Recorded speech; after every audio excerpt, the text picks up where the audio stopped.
a todas as pessoas que estão conectadas aqui conosco.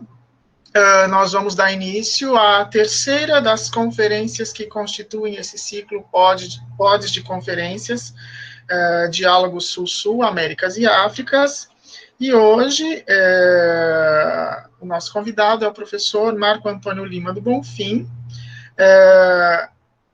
cuja fala se intitula Decolonialidade e Pensamento Afrodiaspórico nas Ciências da Linguagem, Aquilombamentos Necessários. Eu vou fazer uma breve apresentação, de fato, bem sintética do currículo do professor Marco Antônio, e em seguida passo a palavra para ele.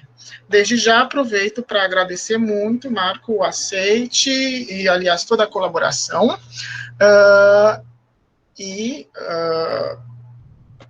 Enfim, especialmente para essa palestra de hoje. O professor Marco Antônio Lima do Bonfim é militante do Movimento Negro Unificado do Ceará, é pós-doutorando em Educação e Ensino pela UES, doutor e mestre em Linguística Aplicada também pela UES, graduado em Letras Português pela mesma instituição. É professor do mestrado acadêmico interdisciplinar em História e Letras, no campus de Quixadá. É coordenador do grupo de estudos Discurso, Identidade, Raça e Gênero, professor de língua portuguesa e coordenador do NIAB, no Instituto Federal do Ceará. É professor do Seminário Especializado de Estudos Afro-Latino-Americanos do Afro-Latin American Research Institute at Hutchins Center, Harvard University. Membro pesquisador dos grupos de pesquisa pragmática cultural, linguagem e interdisciplinaridade, membro da diretoria da PODES. Tem experiência em estudos críticos da linguagem, especificamente linguística aplicada, pragmática, análise do discurso, e crítica e antropologia da linguagem, atuando principalmente em trajetórias textuais, performances corpóreo-discursivas de raça, gênero, classe, e na sua relação com racismo, branquitude, colonialidade e decolonialidade. Ato de fala, corpo, identidade, discurso, estereótipos raciais, etnografia da linguagem, mística e movimentos sociais. Bom, eu não vou me estender muito, mas vocês podem também conferir o currículo Lattes do professor. Passo agora, então, a palavra ao Marco e agradeço novamente. Então, boa noite a todos, todas. Estão me ouvindo bem? Boa noite, Vandelan, Sebastião. Eu queria começar, né, pedindo licença em nome da minha ancestralidade, né, pedindo licença aos mais velhos, né. E, em segundo lugar, agradecer, né, o convite aí, como já foi colocado aí, né, eu sou tanto um membro da direção desta associação, né, que aí a nossa ideia é fazer decolar a PODES, como também hoje, né, palestrando nesse evento, né, nesse ciclo. Eu vou começar, aliás, eu vou apresentar, eu elaborei, para ficar mais organizada a minha fala, eu elaborei slides. Mas eu prometo não cansar muito vocês, né? Mas a minha ideia é compartilhar aqui a minha tela com vocês. Então, essa a minha fala, né, com o título Decolonialidade e Pensamento Afrodiaspórico, como já foi colocado por Vanderlan, nas ciências da linguagem, aquilombamentos necessários. É uma fala que surge, né, inicialmente, né, como eu vou demonstrar nos próximos slides, né, de um diálogo, né, que a gente vem fazendo no nosso grupo de estudos, né, aqui na UES, no Ceará, que é o grupo de estudos Discurso, Identidades, Raça e Gênero, junto com os meus orientandos, né, de mestrado e co-orientandas também. E, ao mesmo tempo, também são reflexões que eu venho escrevendo para artigos e também já capítulos de livros, né, que vem saindo nessa relação entre uma perspectiva, nem uma relação, né, na proposição, né, do que seria, né, como eu coloquei aqui, digamos, aquilombamentos no campo das ciências da linguagem, englobando aí também o campo da literatura, né. Então, eu quero começar, como eu estou aqui, bem sei, né, entre vários e várias pessoas do campo da literatura, começar aqui com um poema, né, da Cristiane Sobral. Essa que está aqui, a imagem dela, né. Cristiane Sobral é uma grande poetisa, né, negra, e ela tem aí esse livro, né, entre outros que ela tem também de poemas, né? Não vou mais lavar os pratos. Então, vou começar com esse poema, porque o que vai vir mais adiante eu vou retomar a partir do que ela coloca aqui. O título do poema, então, é Verdade. Porque o cabelo do negro é alto, imponente e armado, para proteger as cabeças pensantes que ele abriga. As cabeças negras geraram, nutriram e enriqueceram esta nação, com seus braços, com seus seios e com seu sexo. Dentro dessas cabeças está o poder de lutar pela raça. Entre outros poemas, né, que a Cristiane Sobral tem, né, esse aqui é um dos mais fortes que eu acho, porque, inclusive, os destaques são meus, né? A minha ideia é falar com vocês a partir desse tema que eu coloco, né? E aí, dialogando com, inclusive, uma obra, né? Que foi publicada recentemente, ano passado, né? Que chama-se, e foi daí que eu tirei, digamos, elaborei esse título para essa fala, né? A obra Decolonialidade e Pensamento Afrodiaspórico, que foi organizada pelo Joás e Bernardino Costa, Nelson Maldonado Torres e o Ramon Grossfogel. E aí, a partir do que essa obra propõe, que eu vou falar um pouco mais adiante também, algumas questões centrais que eu vou trazer, eu fiquei pensando, porque essa obra, né, para quem já teve a oportunidade de ler, vai ser um diálogo, né, com vários pesquisadores desse campo da decolonialidade, né? Você vai ter também, e aí esse é o foco do livro, né? Principalmente pensar a decolonialidade a partir, né, de uma perspectiva afrodiaspórica. Então, fala-se de decolonialidade, reivindica-se uma postura epistemológica, uma prática decolonial, e aí como é que fica, então, os intelectuais e as intelectuais negras e negros nessa história? Então, esse livro vai tratar disso, só que você vai ter muitos cientistas sociais, no campo da educação também, a Nilma Lino Gomes, né, que é uma das referências na luta antirracista, né, no campo da educação, enfim. Mas aí, no campo da língua, no campo da linguagem, embora a gente já se tenha aí algumas coisas já aí que vem acontecendo, mas eu avalio que ainda não há ainda uma sistematização ainda. E aí eu fiquei pensando, bom, então, como é que a gente poderia aquilombar as ciências da linguagem? E aí veio essa minha fala, né, como eu coloco aqui nesse slide, né? Esta conferência é fruto das investigações, discussões e publicações realizadas junto aos integrantes, como eu já falei, do grupo que eu coordeno, né, na UES, no MIL, que é o mestrado interdisciplinar em História e Letras, por meio do projeto de pesquisa A Construção Discursiva de Identidades Sociais de Raça, Gênero e Classe Social, na mídia brasileira, em perspectiva decolonial. E esse projeto também tem, né, um desenvolvimento no meu estágio de pós-doutorado também na UES. Aí, esses diálogos que eu falei, né, que eu venho tecendo, né, que a gente vem tecendo no nosso grupo de estudos, né, são esses, acerca desses temas, ou desses objetos, né, de pesquisa, se a gente quiser nomear, né, num formato aí, como geralmente se coloca numa ciência com uma certa orientação aí, esses objetos de pesquisa. Então, por exemplo, esse diálogo que eu vou falar agora aqui, vem no diálogo com que a Rosane Brito, que é uma co-orientanda minha, vem pesquisando sobre os estereótipos racistas acerca da mulher negra em novelas brasileiras.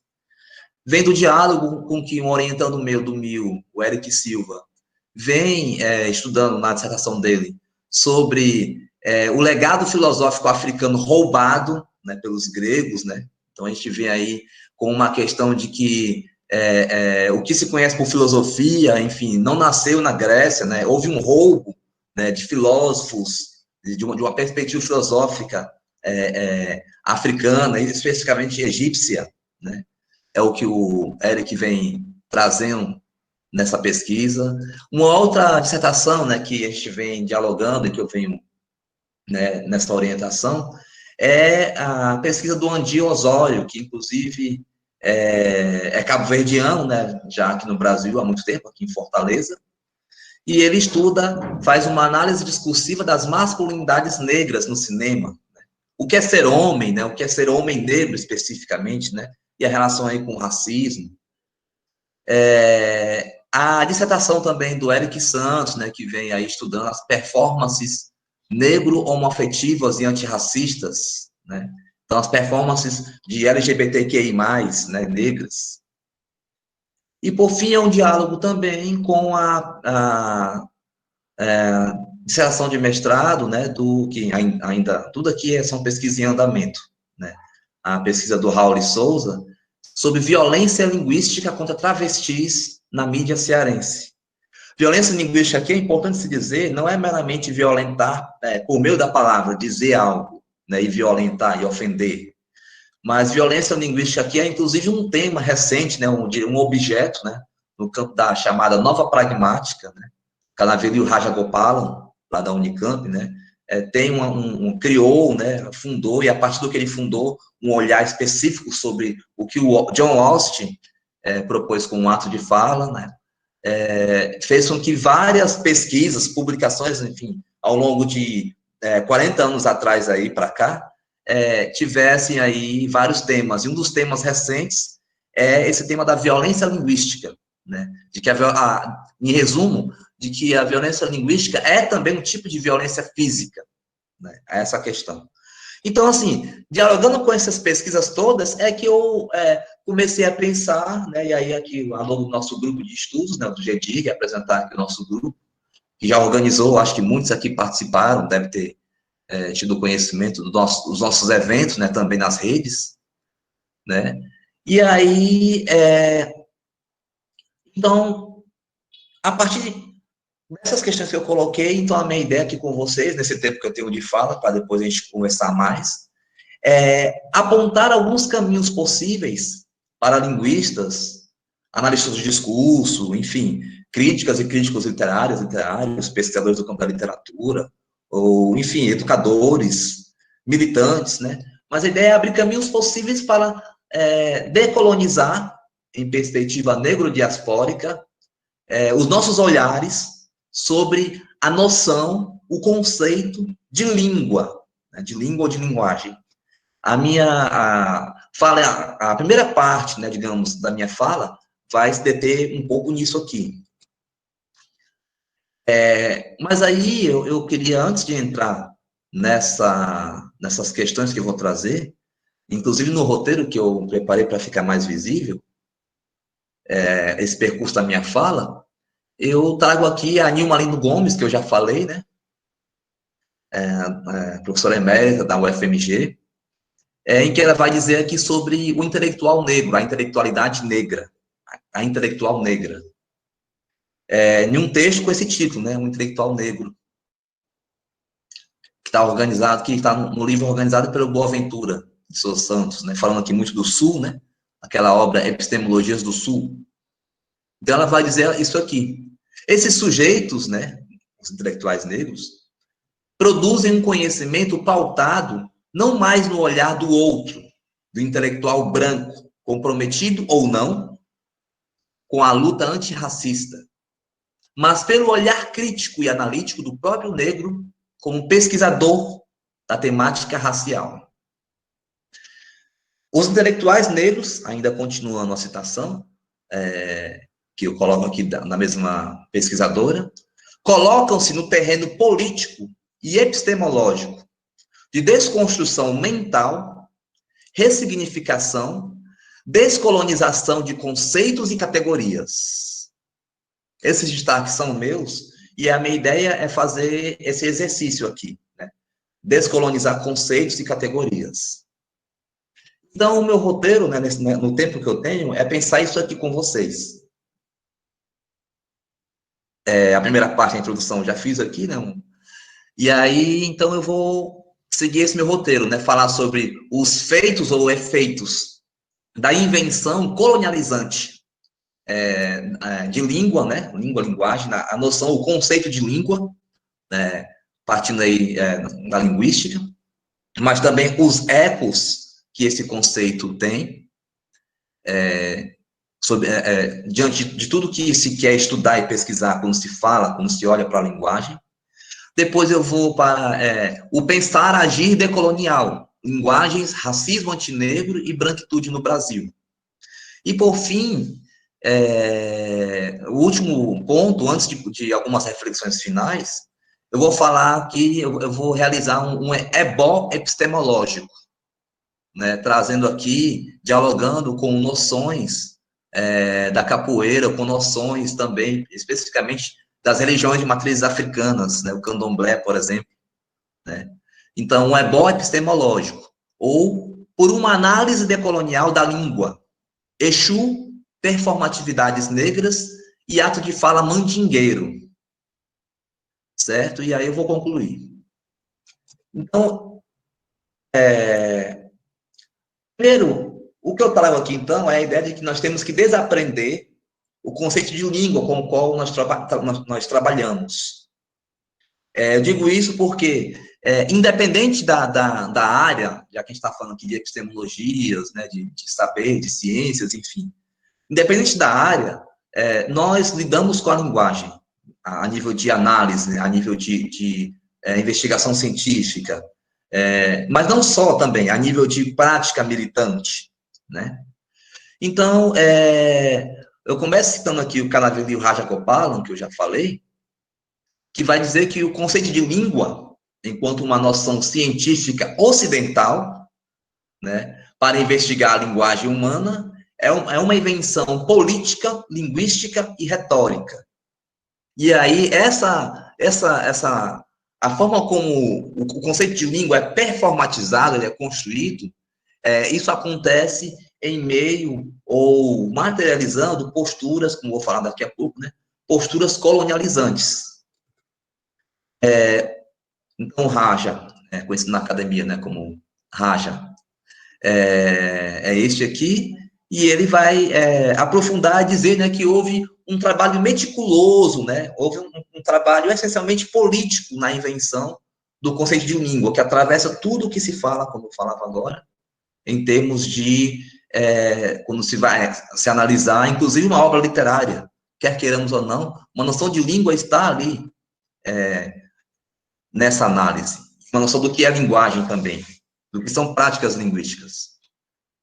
Então, para avançar nesse ponto inicial, eu trago aqui o que o Pennycook vai falar sobre a ideia de que, tal como nós performamos, né, e aí a ideia de performance, da linguagem como ação, como performance cotidiana, né, na perspectiva pragmática do John Austin, e todos os ecos que essa postura performativa tem, eu entendo que nós performatizamos, construímos nossas identidades, né, com palavras, né, e isso tem análises, enfim, aos montes aí. Eu, por exemplo, na minha dissertação de mestrado, mostro isso em relação ao movimento sem terra, no doutorado também, enfim. Então, identidade é uma performance, identidade social é uma performance. Mas aí, o que o Pennycook vai trazer é de que nós performamos línguas com as palavras. O que a gente tem de por língua é performatizado, é construído. E aí eu venho aqui só com muito conhecido para quem tem a formação em letras, né? Quem está aqui com a gente, que tem formação em letras, né? É o Circuito da Fala, né? De Fernando Saussure, no curso de Linguística Geral. Mas eu trago isso aqui para poder colocar como que, a partir da fundação de uma ciência da linguagem ocidental, né? Que foi a linguística moderna, né? A linguística moderna, esse circuito da fala que Saussure vai estar esboçando aqui, como funciona a comunicação, resumindo, né? Os processos fisiológicos, psíquicos, físicos, é o que vai estar sendo colocado aqui. Mas, para além de uma discussão aqui no campo da linguística, me interessa aqui falar, demonstrar, né, analisar, como que corpos são esses que são performados? É a pergunta que eu faço aqui. Que corpos são performados aqui? São corpos europeus, são corpos brancos, são homens, né? E daí a gente vai ter uma série de outras marcações, que inclusive vários autores e autoras do campo dos estudos decoloniais, né, especificamente o Walter Mignolo, né, em vários textos, vai estar colocando enquanto marcadores, né, do que ele vai chamar de diferença colonial. E aí, então, seguindo, ainda temos melhor como nós fazemos línguas com as palavras, eu trago aqui o Sifri Makonnen, que é o linguista africano, em que ele vai dizer, a partir dos estudos dele, de línguas africanas, como que a forma como esses estudos, como que os censos na África do Sul, especificamente, são realizados, tem esse efeito de inventar povos, e ao inventar povos, ao descrever, ao buscar descrever povos que foram inventados, que falam uma dada língua, performatiza-se também essas línguas que são coladas a certos corpos. E aí corpos vão estar aí hierarquizados. Né? Então, uma questão muito importante para evidenciar essa relação com que eu vou trazer logo mais, entre a noção de língua, o conceito de língua, e o colonialismo, e por consequência, ou por continuidade, com a colonialidade, ou com as colonialidades, a gente pode começar a pensar aqui como é que o ato de fala, né, aqui uma pátria, uma nação, uma língua, que permeou e ainda permeia, né, os nossos cotidianos, né, permeou ali, se a gente for pegar ali, por exemplo, Hitler, né, com a forma como ele trouxe aí a questão do nazismo, né, mas o que eu estou querendo trazer é que, em relação à forma como essas línguas são inventadas, são performatizadas, né, elas partem, como eu coloquei aqui, de uma visão, né, de que cada língua deveria corresponder a uma nação, a um povo. E aí, essa pressuposição, essa ideia, né, pressupor de que cada língua é falada por cada nação, isso materializa, isso concretiza uma noção que vários antropólogos e antropólogas linguistas, né, e no campo da linguística aplicada, se vem utilizando muito essa noção, que é a noção de ideologia de linguagem, ou ideologias linguísticas. Né? Então, essa pressuposição de que a língua deve funcionar, de que a linguagem deve funcionar de uma certa determinada maneira, né? São, então, ideologias de linguagem. E aí, é importante dizer, ideologia de linguagem aqui não tem, embora tenha alguma relação, mas não é ideologia do campo das análises do discurso, não é ideologia do ponto de vista marxista, né?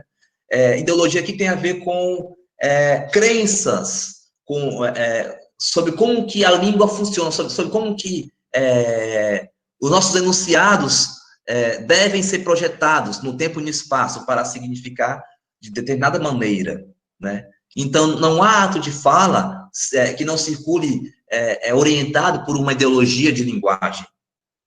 E aí, essa ideologia de linguagem,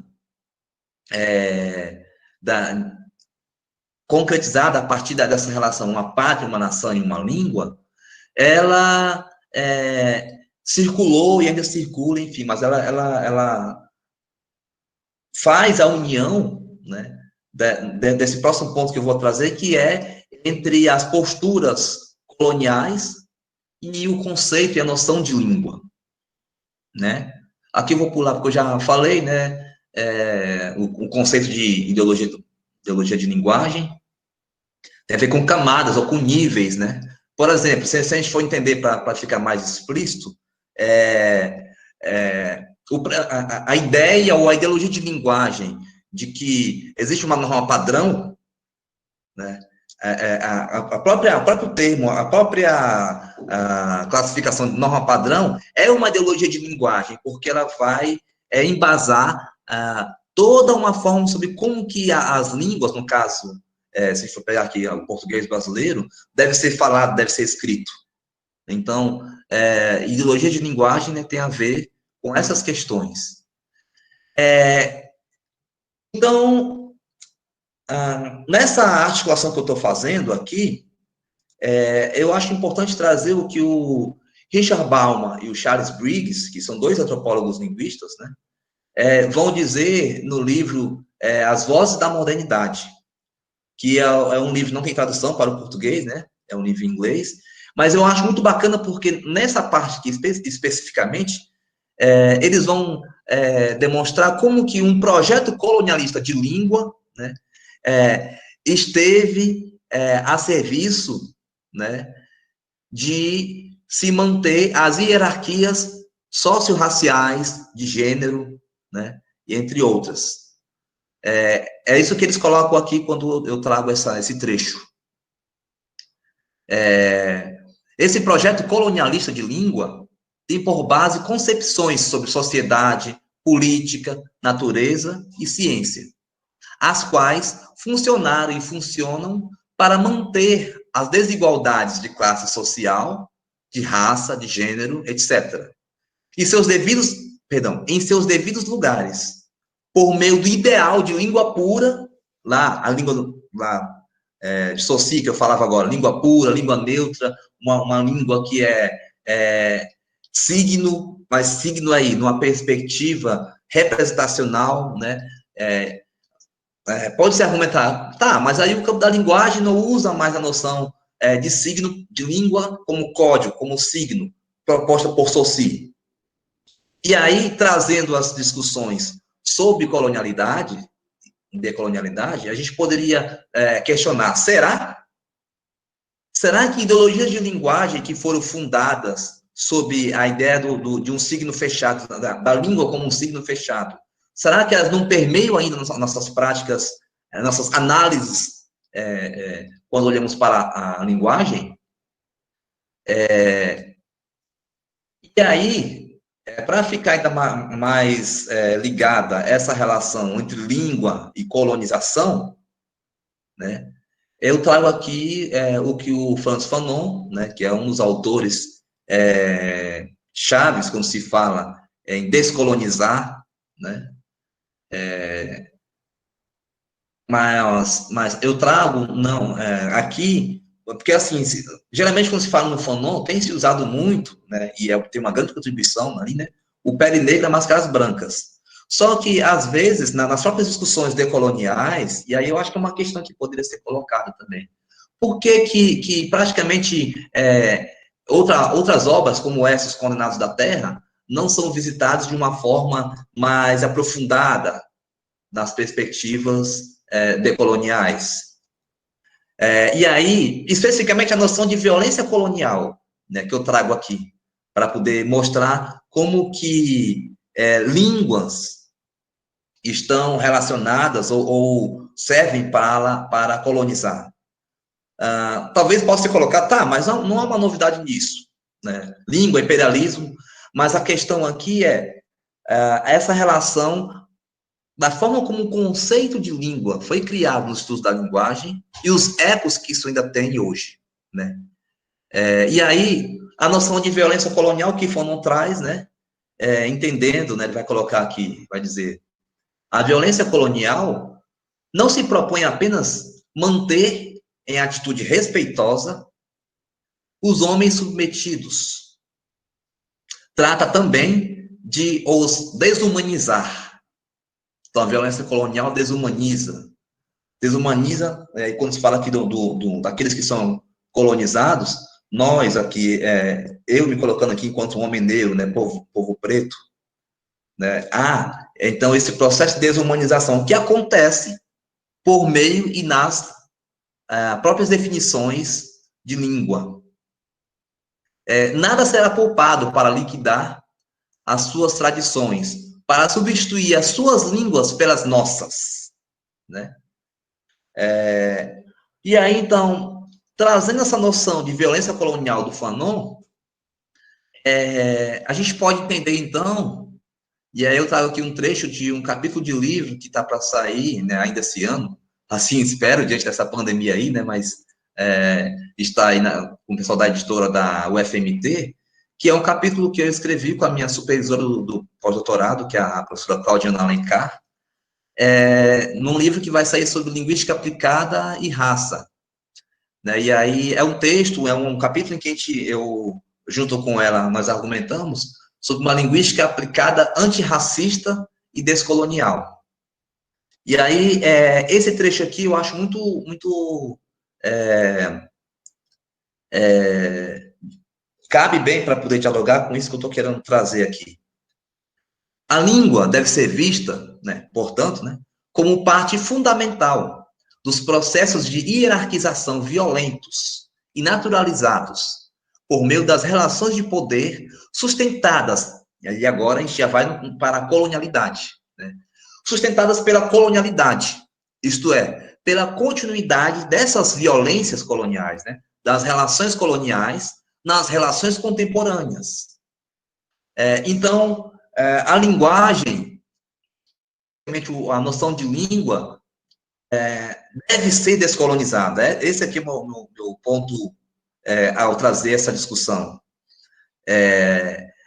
A ideia de língua como sistema, como estrutura, como signo, como código, enfim, serviu e ainda serve como um instrumento da colonização.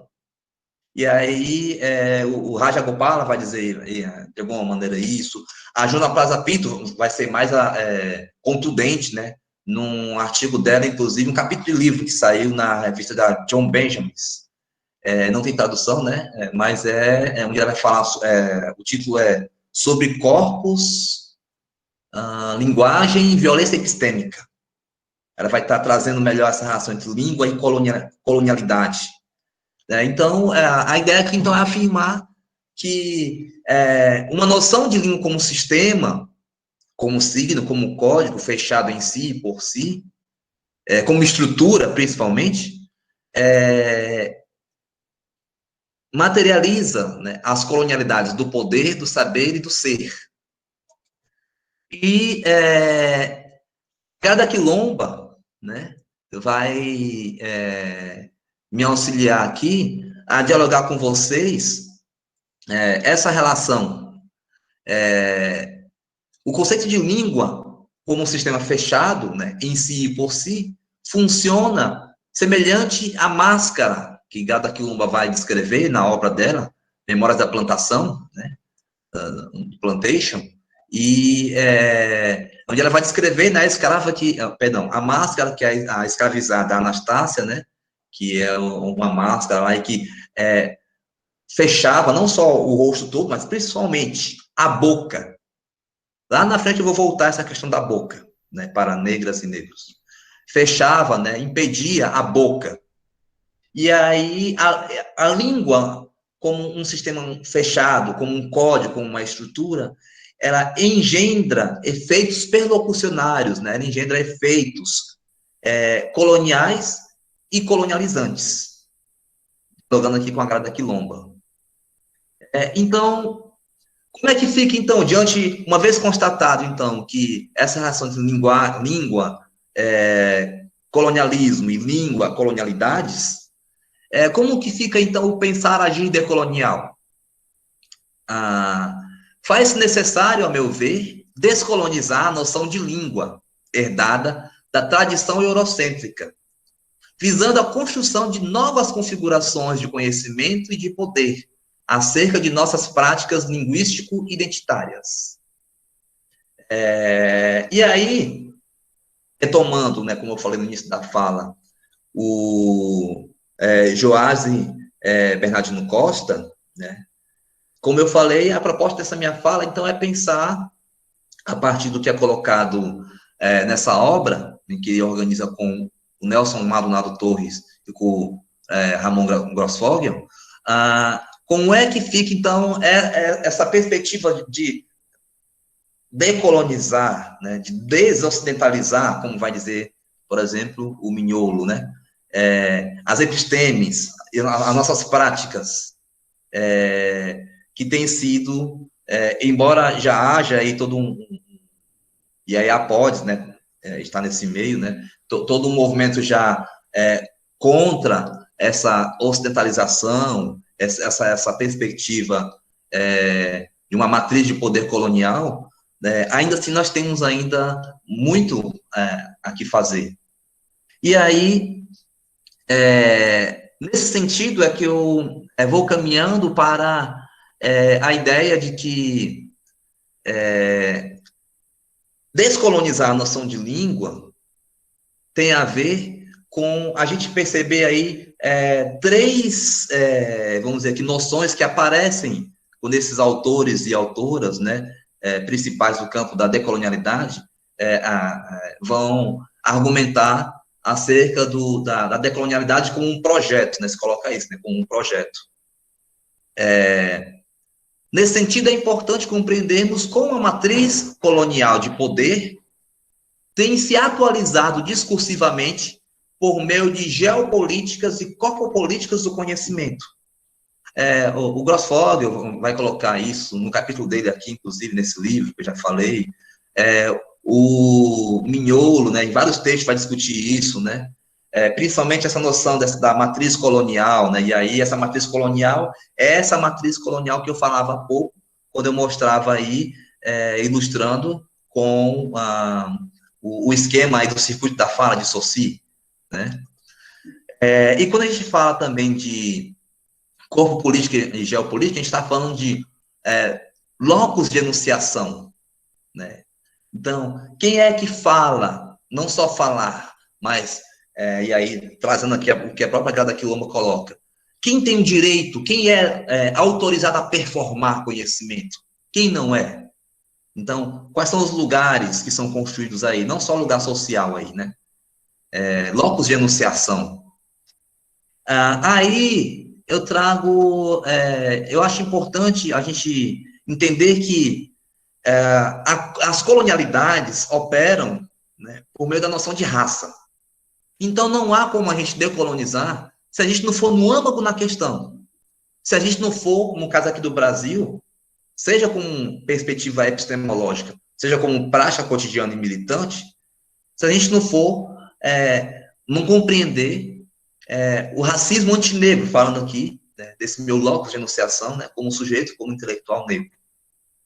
Então, eu coloco aqui só para ilustrar, né, claro que sabemos que não foi proposto pelo próprio Silvio Almeida, né, noção de racismo estrutural, mas aí ele faz uma boa síntese, né, nessa obra, né, e eu acho importante, né, a gente compreender duas questões quando se fala do que é o racismo antinegro aqui no caso do Brasil.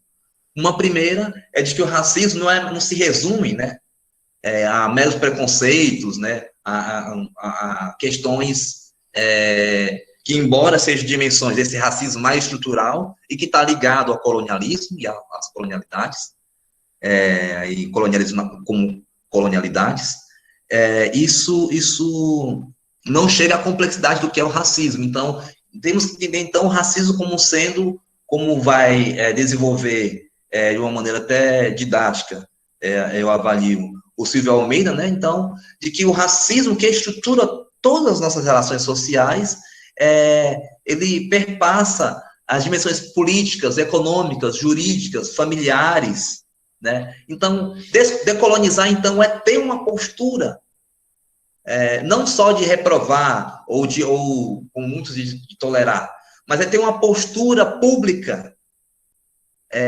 de ser não só contra, mas de combater, de fato, esse racismo antinegro. E aí, onde é que isso vai estar casado com o que eu vinha falando a respeito da noção de língua?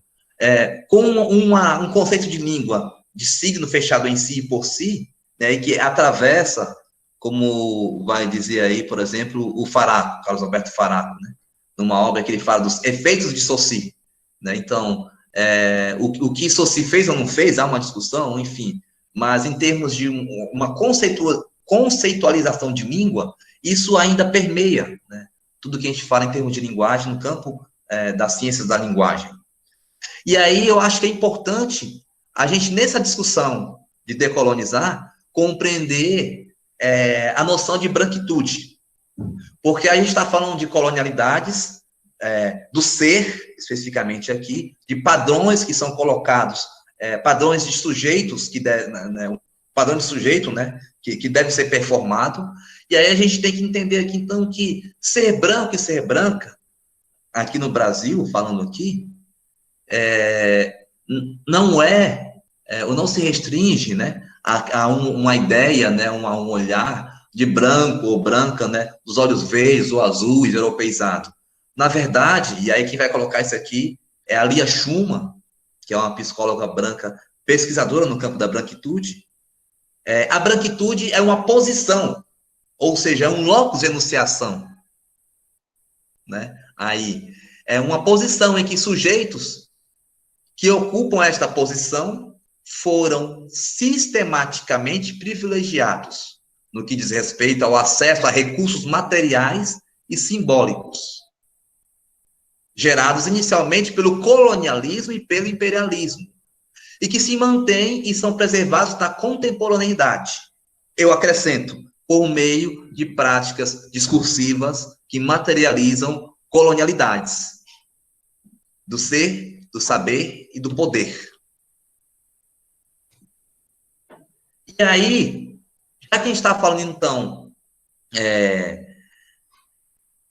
desse locus de enunciação, dessa geopolítica e corpopolítica, né? Então, como vai dizer o Walter Mignolo, a geopolítica, a corpopolítica está atrelada a dadas configurações de conhecimento. Então, a matriz de poder colonial, que ainda é dominante, ela é dominante porque você tem a geopolítica e a corpopolítica das enunciações que concretizam as configurações de conhecimento da branquitude. E isso provoca, né, isso tem provocado, e quem vai dizer isso vai ser a grande filósofa Sueli Carneiro, que está aqui, né, a imagem, a doutora Sueli Carneiro, que inclusive, né, uma das fundadoras, a fundadora do GELEDES, né, que é o Instituto da Mulher Negra, né, que tem site, enfim, tem vários artigos aí sobre gênero, raça. E aí, eu venho aqui com o que a Sueli Carneiro, para dialogar com essa questão de uma geopolítica e corpopolítica, provocando aqui o movimento de decolonizar, se há, então, geopolítica e corpopolítica para a branquitude, decolonizar, então, seria, nós temos geopolítica e corpopolítica em relação aos corpos negros e dos povos originários, falando aqui desses sujeitos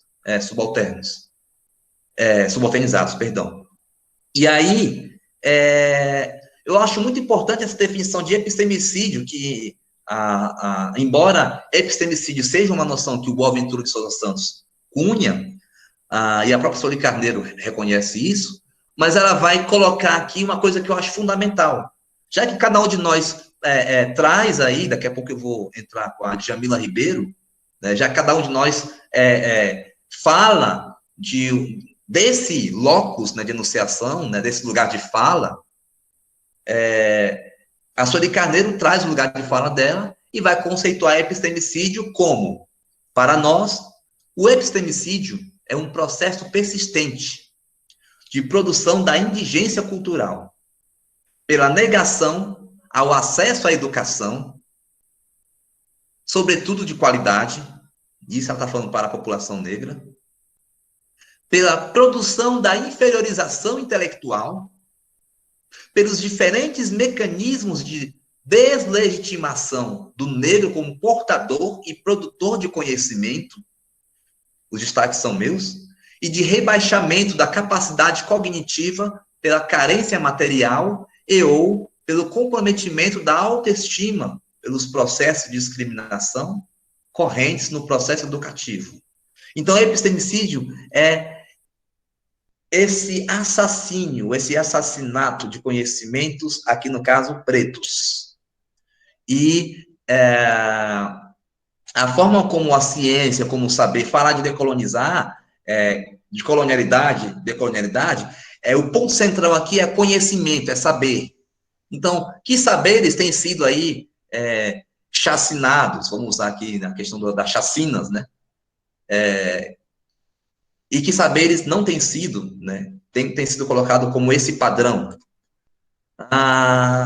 Esse epistemicídio, e aí eu trago aqui o Gabriel Nascimento, que é um linguista negro, que tem um livro, Racismo Linguístico, né? Esse epistemicídio também acontece por meio de um linguicídio, que vai se desdobrar, como Gabriel Nascimento, eu recomendo a leitura, né? Vai se desdobrar no que ele vai chamar de racismo linguístico.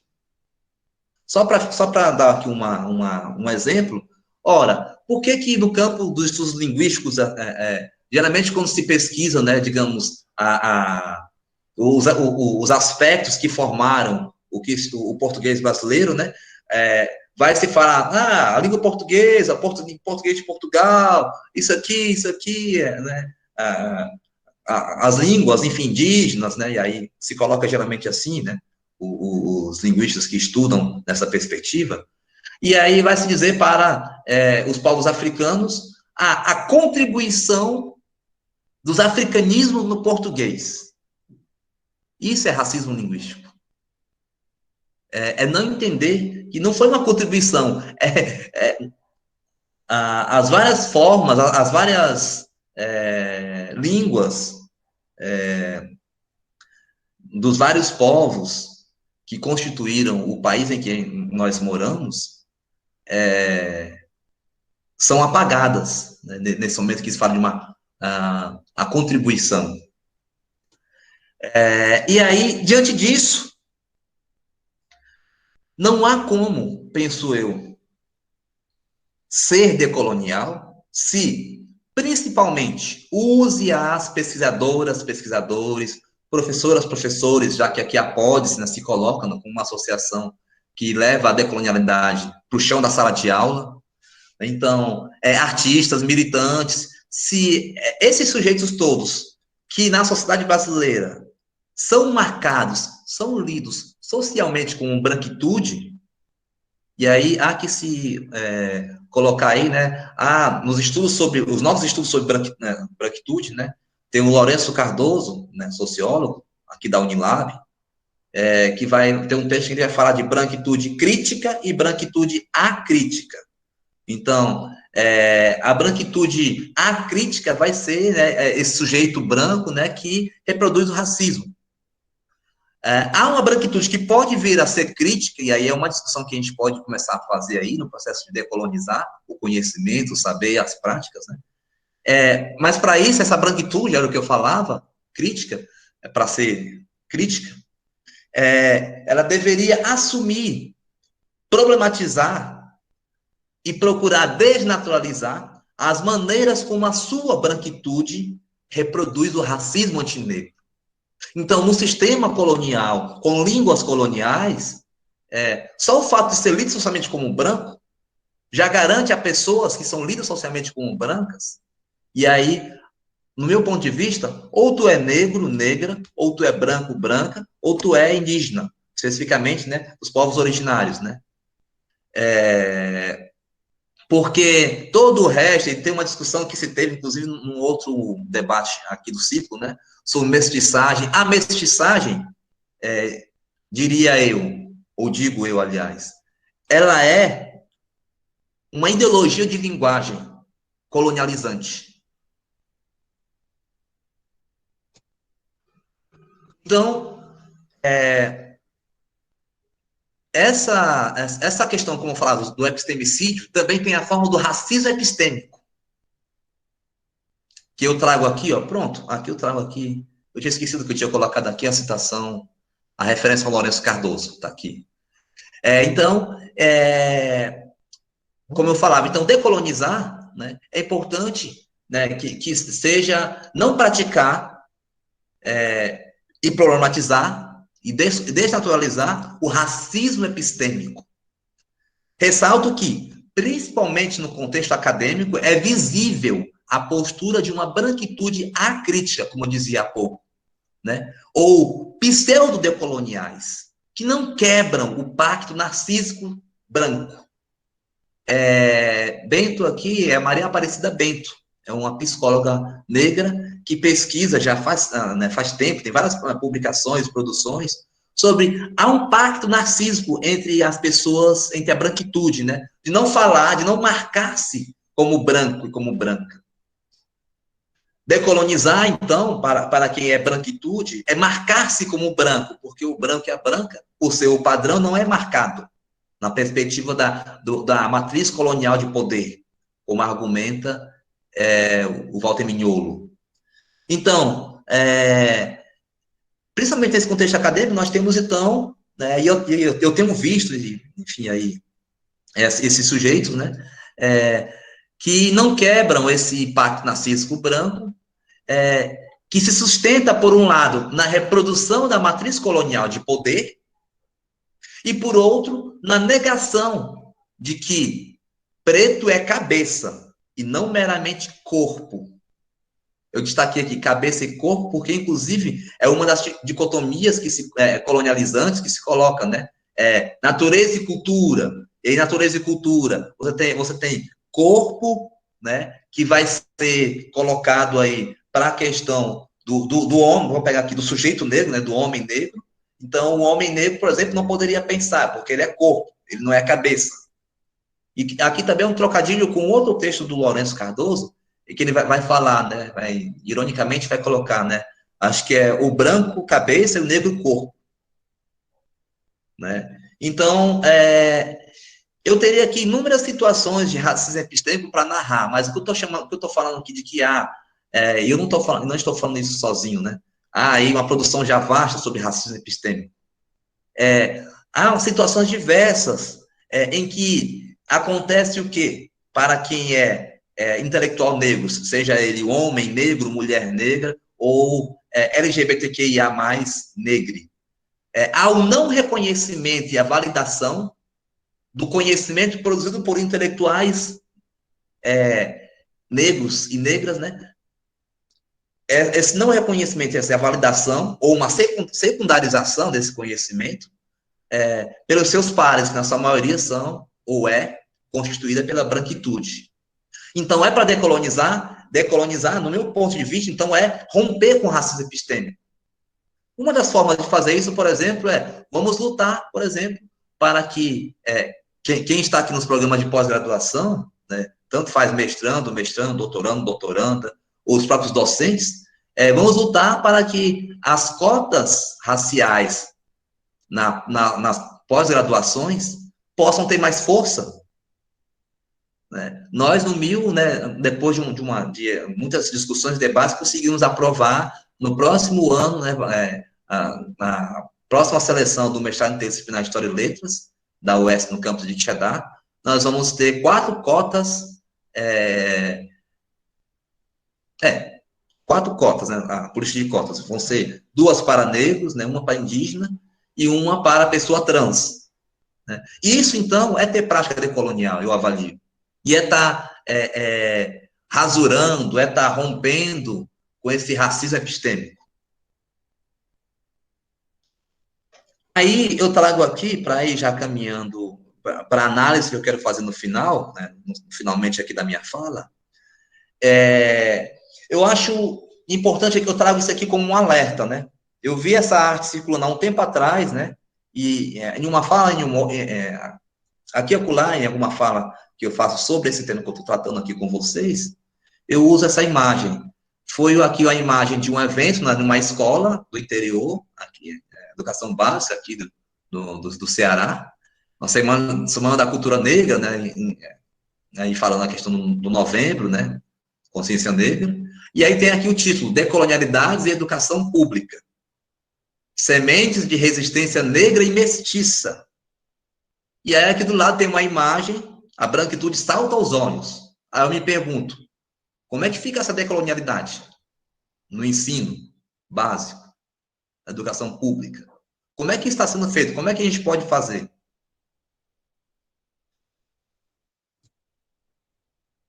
Eu falei há pouco, então,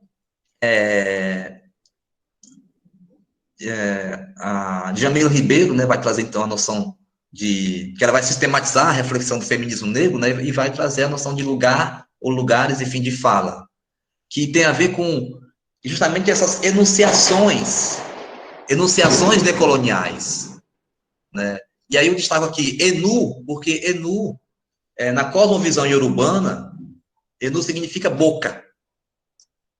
Então, enunciações decoloniais por meio das bocas daqueles que são ou que foram, né, sistematicamente silenciados. Então, para concluir, eu vou concluir aqui com uma análise.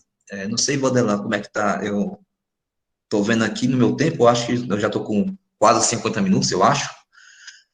Mas eu já vou aqui já caminhando para finalmente, porque eu acho muito importante, geralmente, quando se traz, atualmente, se vem debatendo esses temas, né, essa postura, né, de decolonizar, geralmente se faz muitas reflexões teóricas, mas eu tenho visto pouco, ou quase nada, né, pelo menos no campo das linguagens, né, análises decoloniais.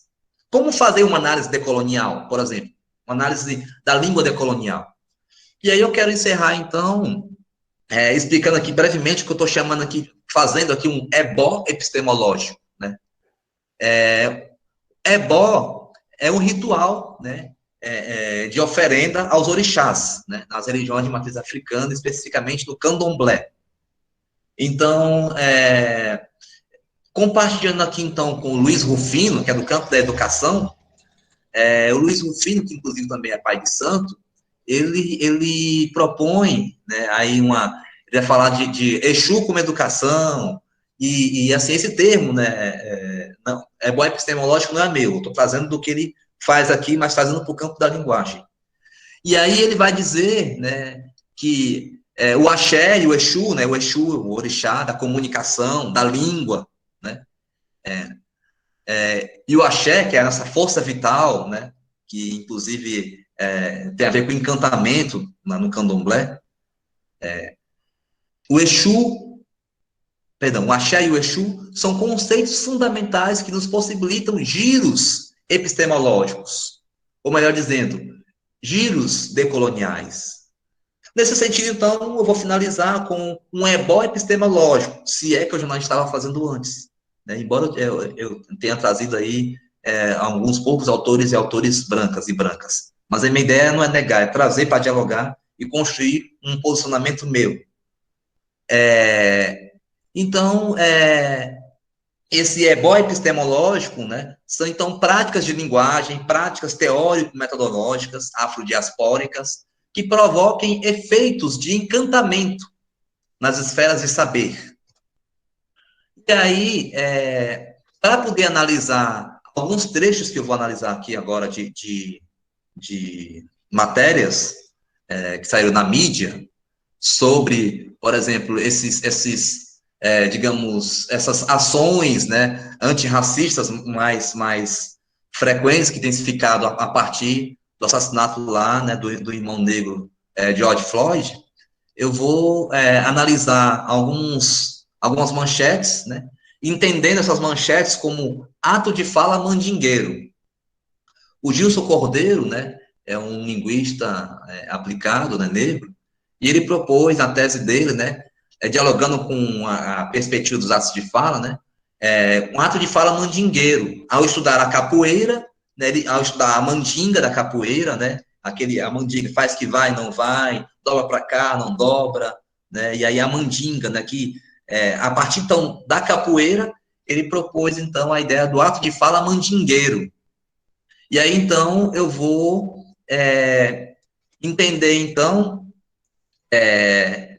essas três manchetes, né, que eu colhi, buscando fazer, entendendo-as como atos de fala mandingueiro, né, dessa mandinga,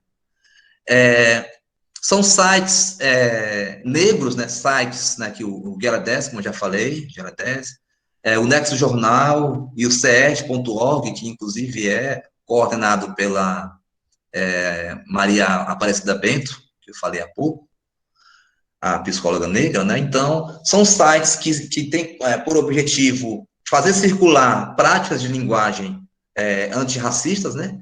E aí, sobre esse contexto que eu falei há pouco, né, circularam matérias e eu peguei aqui só as manchetes, que eu estou concebendo aqui como atos de fala mandingueiro, e a minha ideia aqui para poder concluir, dizer, mostrar como que a trajetória, pegando aí autores que eu já mencionei aqui, o Richard Bauman e o Charles Briggs, vão estudar o ato de fala, né, vão estudar as performances, tem um texto deles que é performance poética, né, em que eles vão propor noções para se investigar a trajetória, o movimento, né, discursivo, né, dos textos, né, a viagem temporal e espacial dos discursos, dos textos.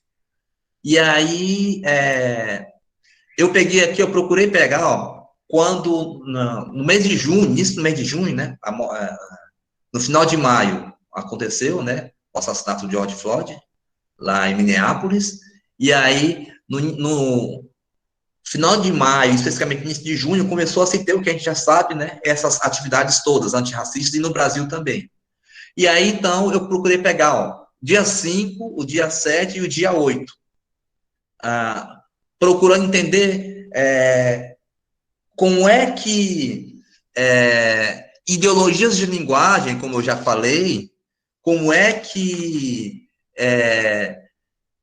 esses atos de fala mandingueiros traduzem ou trazem consigo, ao viajarem no tempo e no espaço, né? E aí, no intervalo de um dia para o outro, 2 dias aí, trazem ideologias de linguagem decoloniais.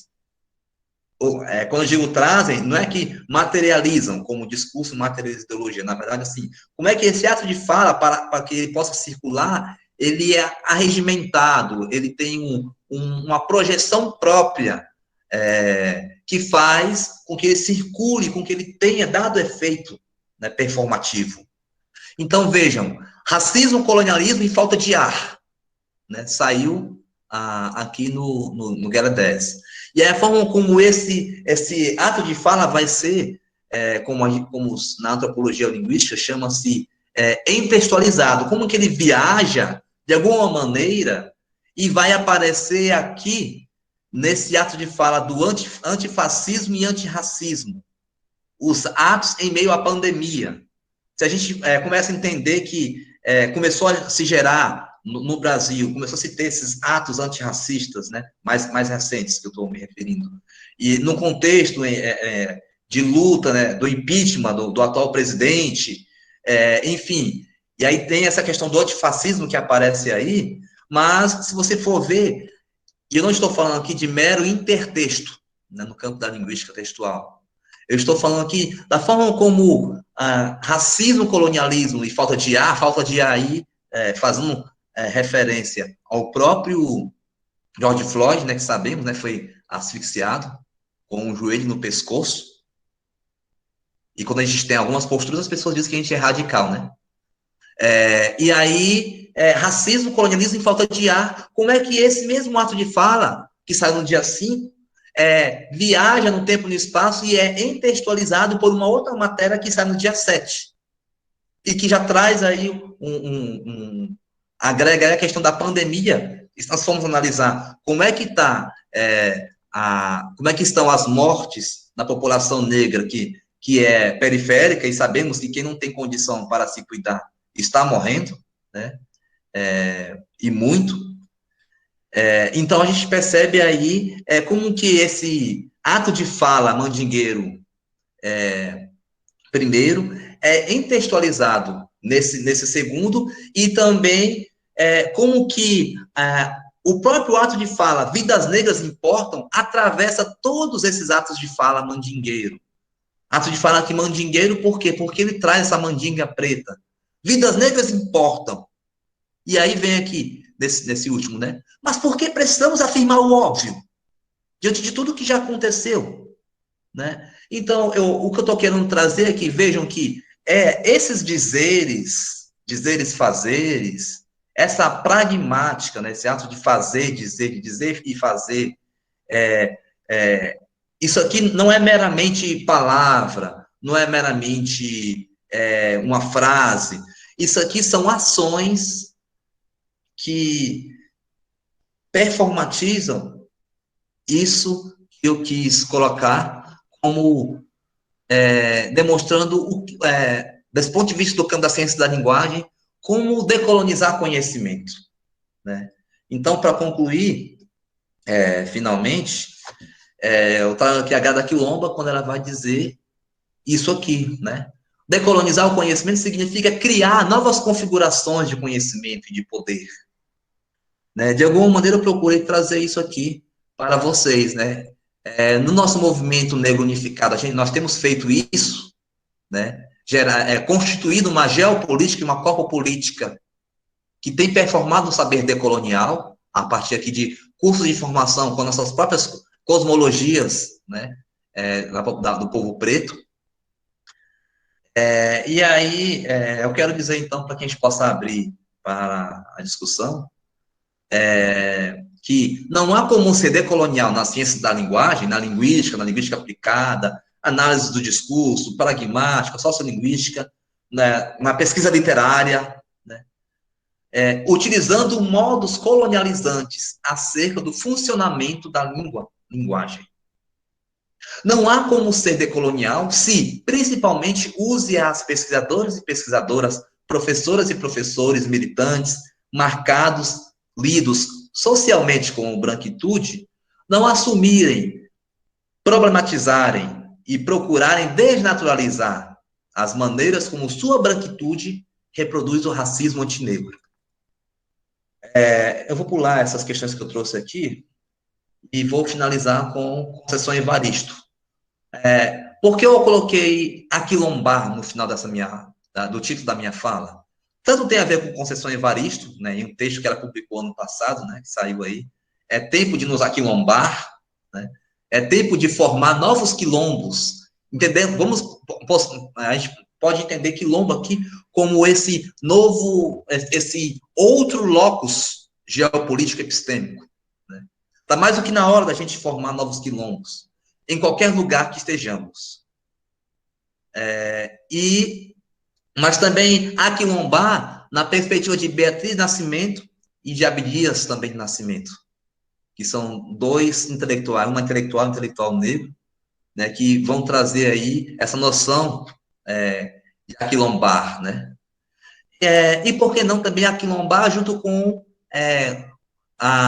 os nossos irmãos e irmãs quilombolas, como o Nego Bispo, né, que vai estar trazendo aí, né, a noção de contracolonização. Decolonizar também é ser contra-colonial, na perspectiva que Nego Bispo propõe. Eu creio que é isso, então. Eu vou passar algumas coisas que eu coloquei aqui e finalizar com um trecho do hino do nosso movimento negro unificado, que diz: se poder é bom, negro também quer poder. E aí eu trago aqui esse painel com todas essas mulheres negras, todas intelectuais negras, né? E eu encerro.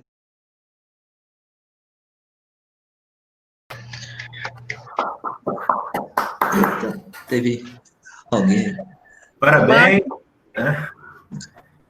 Marco Antônio, parabéns pela palestra, muito enriquecedora, e é muito interessante porque a gente aqui está discutindo questões de pós-colonialidade, decolonialidades, e você trouxe uma discussão muito interessante, que é essa questão da própria língua, né? Como o conceito de língua, ele já é eurocentrizado, vamos dizer assim, né? Ele não dá aberturas para a diferença, né? E você mostrou muito bem como que Saussure, inclusive, né, considerado o grande representante, né, e dessa linha desse modelo, né, de língua que nós temos, que nos cursos de letras ele sempre é considerado como um escritor, uma bibliografia fundamental, e como que esse conceito que ele traz é bastante problemático, né? De modo que os pós-estruturalistas, como Derrida, por exemplo, fez uma crítica, né, em relação ao signo de Saussure.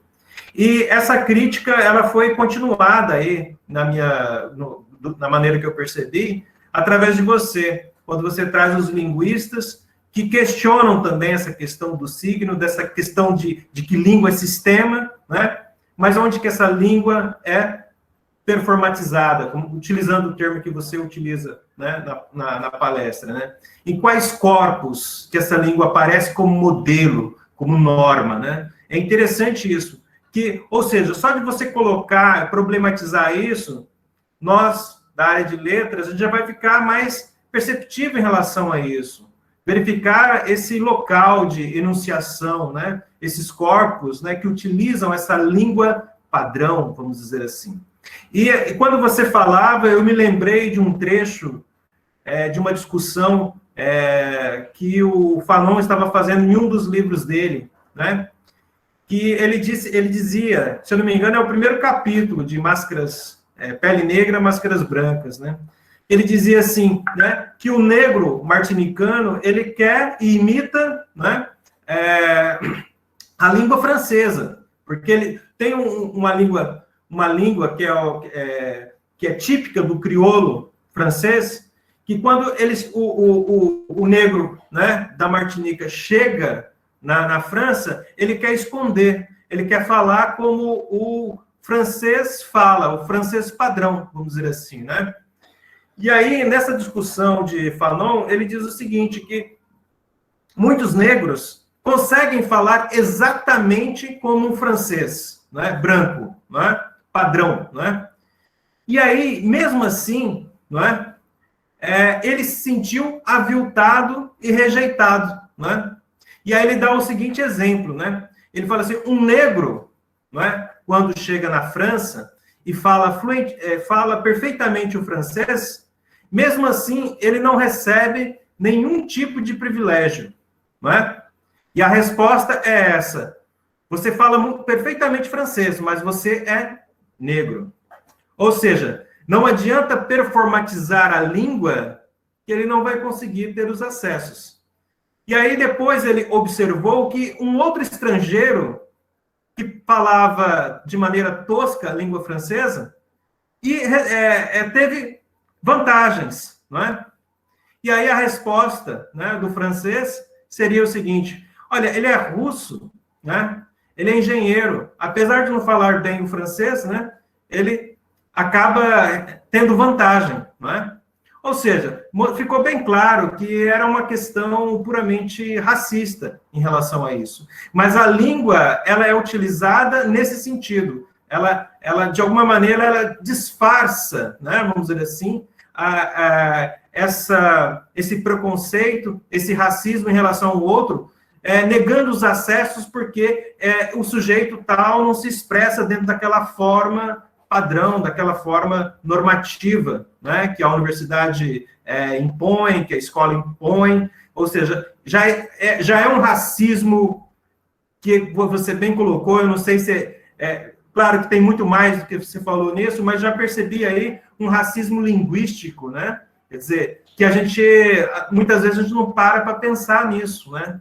De que a própria universidade, com a ideia de ensino universal, etc., ela também é uma forma de linguicídio, né? Como você colocou, né? De rejeitar a linguagem do outro, né?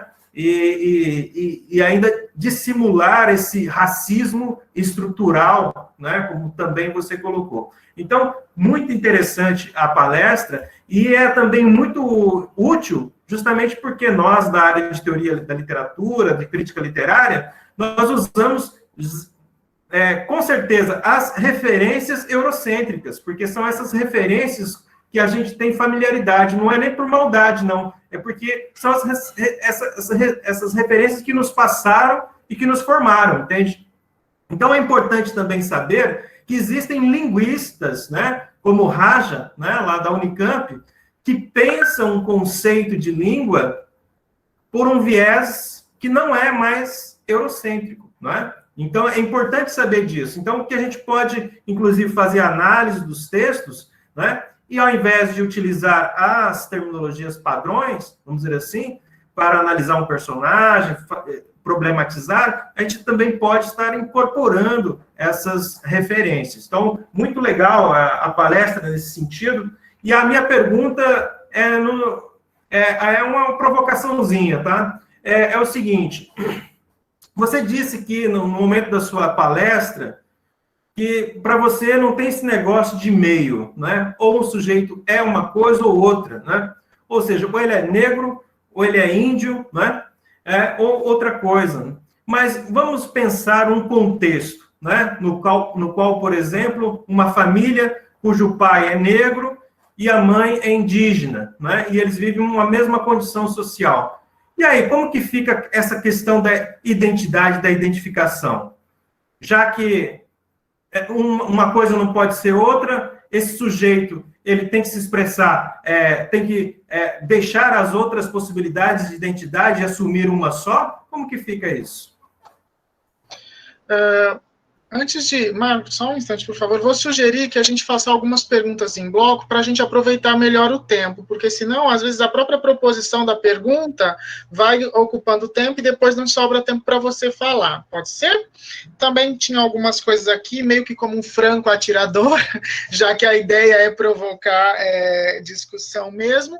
E já aproveito também para pedir ao público que se inscreva via chat, porque aí daqui a pouquinho a gente organiza também mais blocos de perguntas. Então, quem tiver interesse em perguntar, diz, por favor, eu tenho uma pergunta, e se for o caso de não querer se manifestar verbalmente, aliás, oralmente, pode escrever a pergunta que a gente lê. Inclusive, tem uma pergunta já salva aqui, que foi posta lá atrás.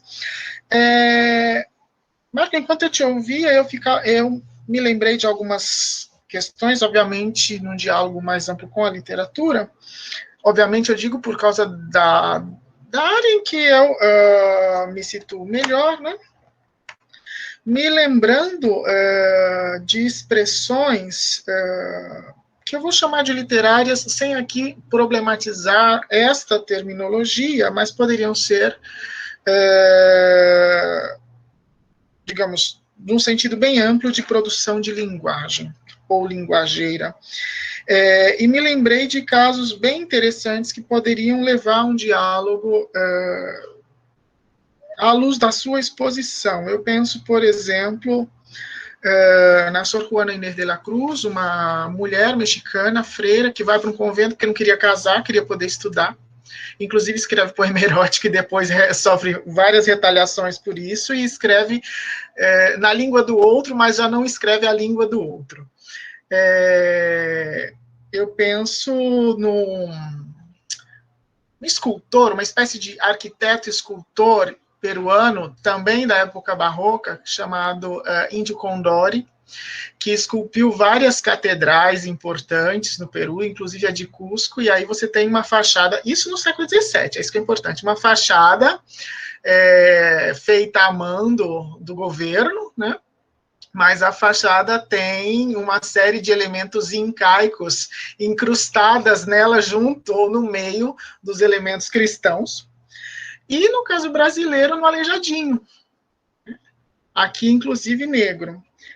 E para pensar um contexto mais recente, por exemplo, a poesia do Nicolás Guillen, um poeta afro-cubano, cuja língua é uma língua muito performatizada, inclusive ligada a ritmos e a uma ancestralidade que poderia, sim, ser reivindicada como negra, africana, afro-cubana.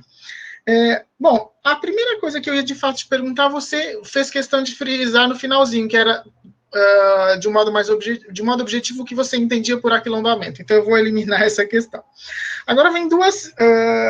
Bom, a outra questão é, você falou muito de língua na crítica que faz ao Saussure, aliás, numa crítica que você mesmo disse é recorrente ao Saussure, né? O Saussure joga a fala para um lado e diz, vou estudar a língua. Eu pergunto se você teria algo a dizer nessa sua perspectiva em relação à fala,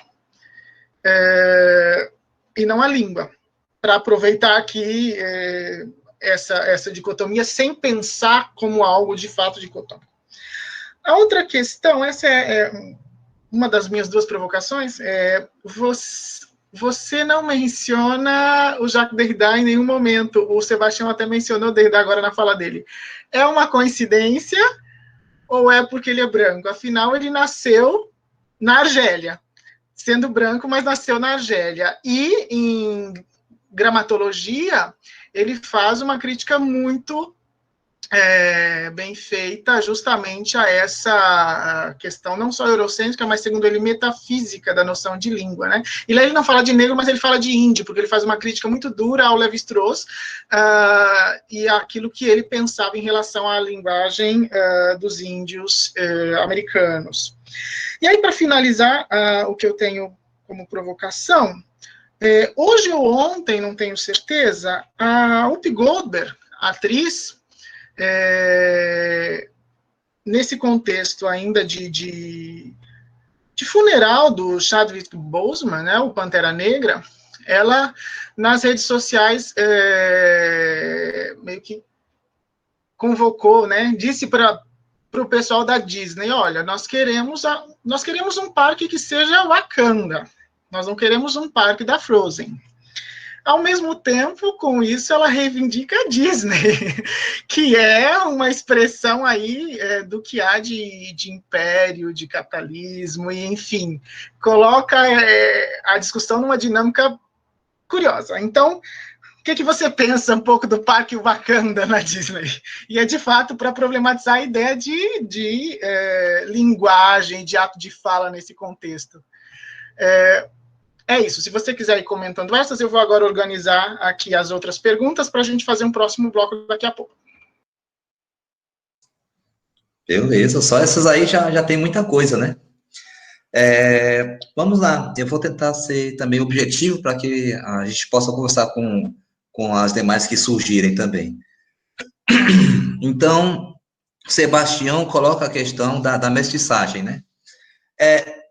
Quando eu coloco o que eu coloquei, Sebastião e demais, eu tô me referindo especificamente, e aí eu vou usar uma frase para responder a primeira pergunta que o Sebastião colocou. O corpo chega primeiro. O corpo chega primeiro. Então, assim, isso... e aí eu vou trazer também, recomendo, né, buscarem, por exemplo, os textos da Joana Plaza Pinto, né, uma linguista, né, que estuda corpo, linguagem, raça, sexualidade, enfim. Por que eu estou falando disso? Porque quando eu falo que, em termos de identidades raciais, em termos de performar-se racialmente, né, constituir-se racialmente,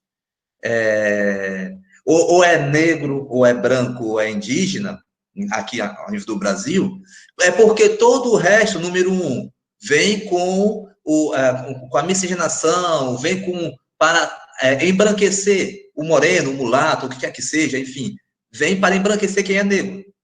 Os brancos e brancas, que é a branquitude, raramente se vê como branco e branca. A maioria da plateia aqui é branca.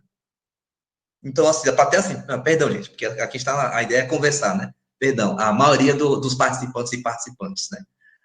Porque a ideia é interagir com vocês. Então, assim, se por um lado você tem, então, negros, e aí você vai ter toda essa questão que você coloca, se meu avô é assim, meu avô é assado, olha, para início de conversa, e não só eu, o Munanga vai dizer isso, o Kabengele Munanga, entre outros e outras, sem um sujeito racial, e aí no caso aqui, dialogando com o que eu falei do racismo estrutural, você ser lido como tal. E aí, basta para a gente poder resolver essa questão ir para as cotas raciais. E recentemente a gente tem tido várias fraudes, né, que têm ocorrido, né, e a forma como, inclusive, o Salles Augusto, né, que é um autor negro, sociólogo negro, se não me engano, ele vai chamar de hiperracismo, né, os brancos que se dizem, aí a questão, Sebastião, brancos que não sabem que é brancos, é claro que sabem, né, as pessoas sabem, né, por exemplo, na universidade, quantas e quantas vezes os guardas eu indo com minhas batas, né, guineenses, africanos e tal, já fui abordado com alguns guardas que não sabem que eu sou professor da universidade. Quem não passa por isso é branco, é branca, é privilégio racial. Então, o corpo chega primeiro. Quanto à questão eu já vou aqui para o Vanderlan. Vanderlan, primeiro, língua fala. Eu falei aqui de Saussure, né, tal, assim, eu trouxe o Saussure, trouxe o circuito da fala, mas, assim, a ideia era a noção de língua como um signo, né, mas embora Saussure tenha feito essa dicotomia, que sabendo, falando de Parole, né, e a Parole, né, a fala, né, é o discurso, né, o próprio ato de fala, mas a minha ideia aqui não foi só, embora tenha sido também, mas não foi só fazer uma crítica, né, ao Saussure, né, porque isso aí se tem, né, Há gente que argumenta que não, enfim, que não foi ele que escreveu, enfim.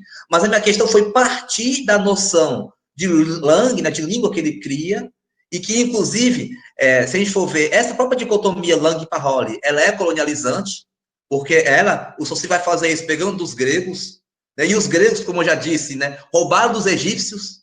Tem uma obra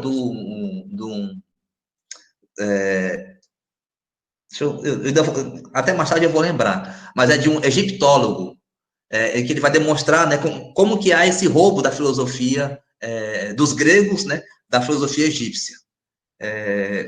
Mais adiante eu lembro o nome dele. Lembrei. Sheikh Anta Diop. Sheikh Anta Diop. É um egiptólogo que vai demonstrar como isso acontece. E, então, assim, aí o Saussure vai beber no platonismo grego, enfim, e vai... Então, o que eu estou querendo colocar, essa dicotomia Lang-Paroli, por si já é colonializante. Então, a minha questão é partir do que a noção de língua, né, que Saussure propôs quando inaugura a linguística, né, mas também os ecos dela. Por exemplo, quando se fala hoje de estudar o gênero textual, claro que a gente tem aí Bakhtin, os gêneros do discurso e tal, mas eu diria, há efeitos colonializantes da noção proposta para se entender como se investigar a linguagem humana, pela noção de signo, na forma como muito se faz na sala de aula, ao se ensinar ou ao se enfim, discutir gêneros discursivos. Isso aí que atravessou a história, né? Isso aí foi o que eu chamei aqui, trazendo os autores que eu trouxe, de ideologia da linguagem. Então, a minha questão não foi ficar nessa questão Lang e Paroli e tal. A questão foi aprofundar, foi partir dessa noção e dos efeitos e dos feitos, como eu falei, né? Dessa ideologia de linguagem. Claro, eu perguntei nem pensando e eu sugerindo que você tivesse que fazer isso. Eu só perguntei mesmo porque quando Saussure, ou enfim, a teoria saussuriana deixa a fala de fora, ela exclui uma série de coisas que pode ser bastante importante nessa reflexão, né? Toda a performatividade ligada, por exemplo, à ancestralidade, não só negra, mas nesse caso negra, ela é realizada oralmente, né? E pelo corpo. Por isso eu perguntava, claro, obrigado. Sim. Mas essa fala aí é o discurso, é o próprio ato de fala. A grande questão foi que, com essa invenção, claro que é importante a gente contextualizar, né? Como a gente faz muitas disciplinas de teorias linguísticas, né? É importante que houve uma importância enorme para o que Saussure fez, para as questões metodológicas, né? Mas aí, assim, claro, né? Deixou de fala, por exemplo, não há como se, nessa perspectiva de língua e fala, né? E aí, a relação entre estrutura da língua e o racismo, né, não poderia ser estudado, né, pela noção de língua, porque a noção de língua era o código, o signo por si em si. Né? Todo o resto, então, social, ideológico, político, os embates discursivos, coloniais, enfim, decoloniais, estariam nessa dicotomia de Saussure no campo do discurso, né, que é a parole, que é a fala. Mas enfim, essa questão aí. Adiante, o Derrida. Olha, eu não tenho nada contra o Derrida, não, muito pelo contrário, gente. Eu adoro o Derrida, inclusive o Derrida eu usei na minha tese, né, assim, eu utilizei muito, na minha tese eu estudei a pragmática dos corpos, né, no MST, Movimento Sem Terra.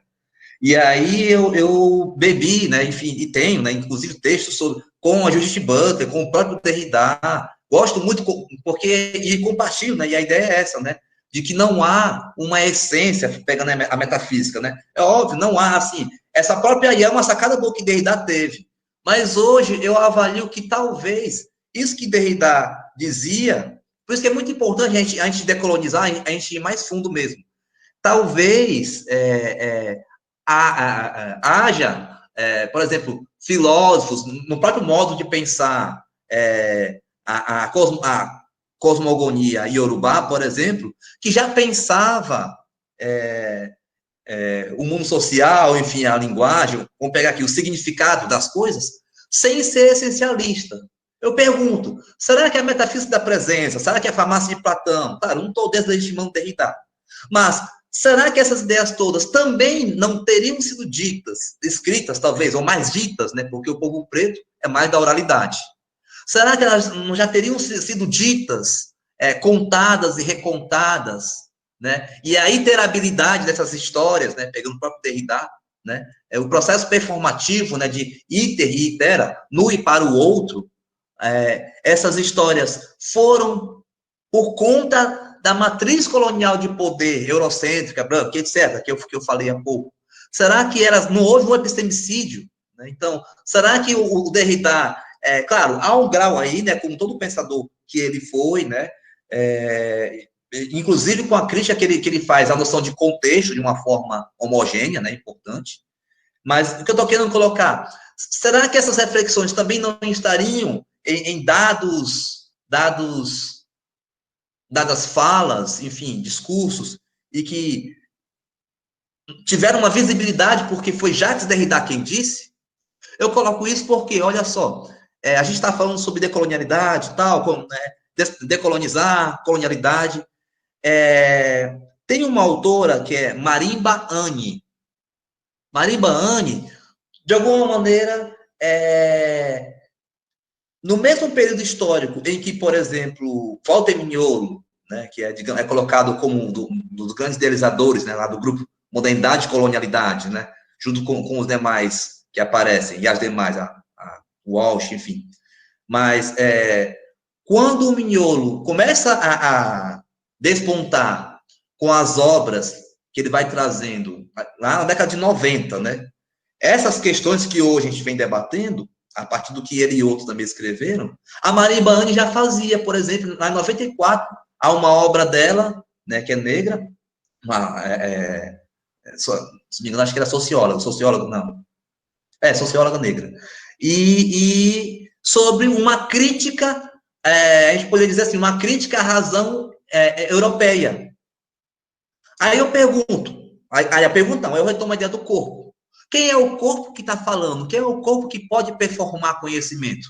Aí o Mignolo vai e se projeta como um corpo branco falando sobre decolonialidade. E as demais que falavam antes dele, ou se projetaram tardiamente, ou não se projetaram. Então, sabe, uma questão minha não é de negar, né? Muito pelo contrário, eu trouxe aqui vários autores brancos que eu citei.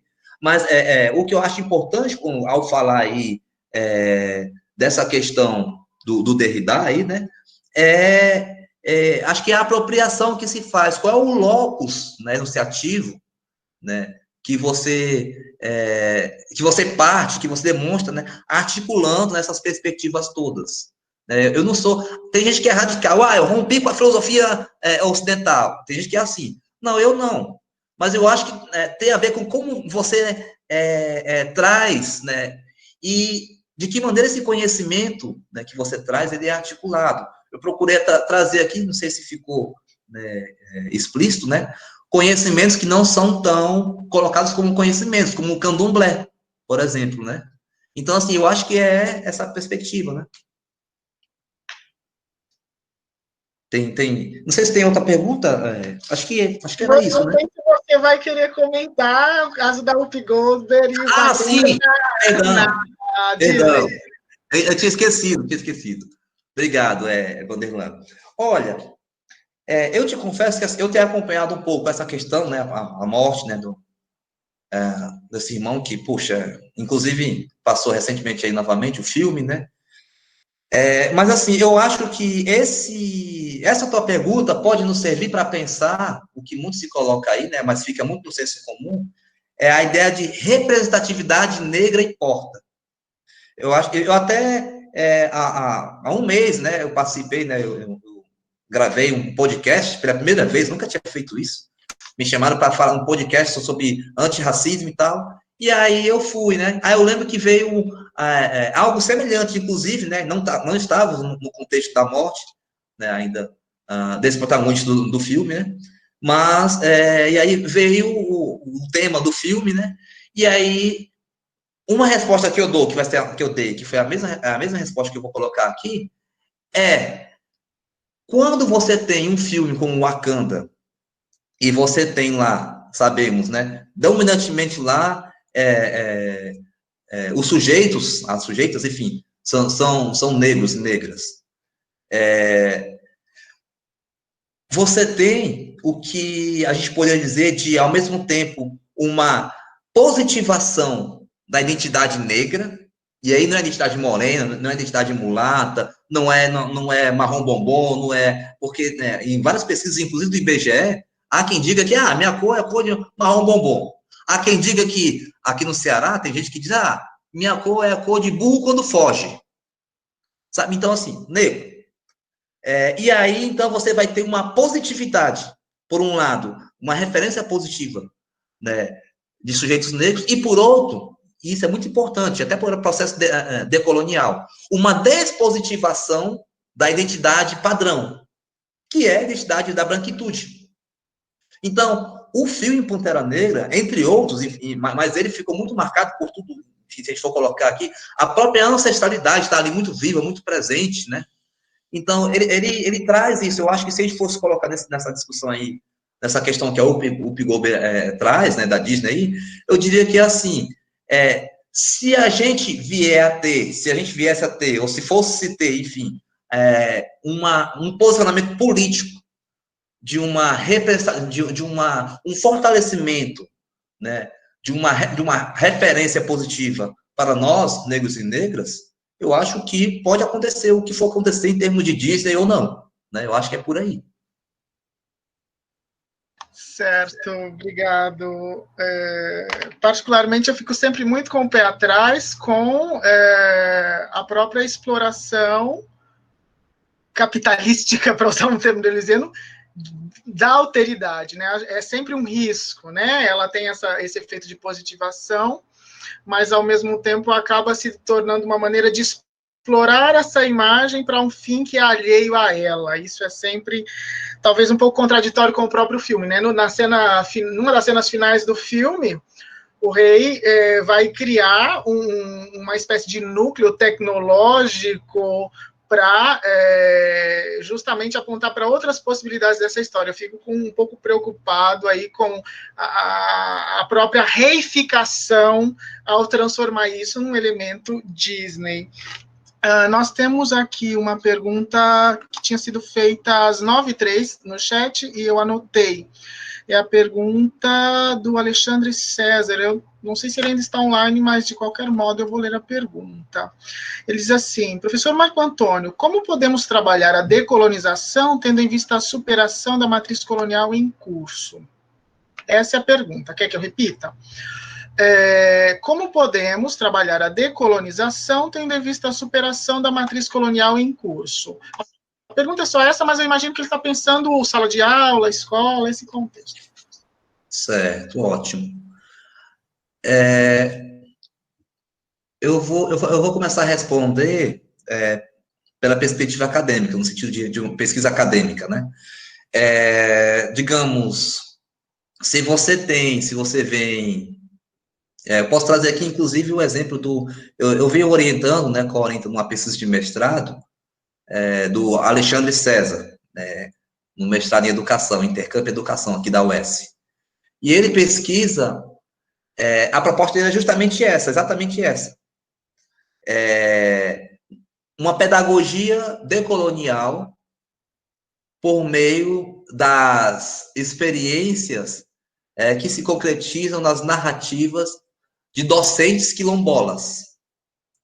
Então, eu começaria respondendo com o trabalho que ele vem fazendo, que é o que? A pesquisa dele você tem, então, docentes negros quilombolas, como é que essas experiências, e aí sim, decolonialidade na sala de aula, como é que essas experiências quilombolas aparecem, ou podem aparecer, falando aqui a nível de, como eu falei, de pesquisa acadêmica, podem aparecer nessa dissertação de mestrado, como eu falei, mas não meramente como dados. E aí você teria, né, um conhecimento, uma teorização X que vai analisar. Mas, na verdade, como é que você produz conhecimento, como é que você traz as noções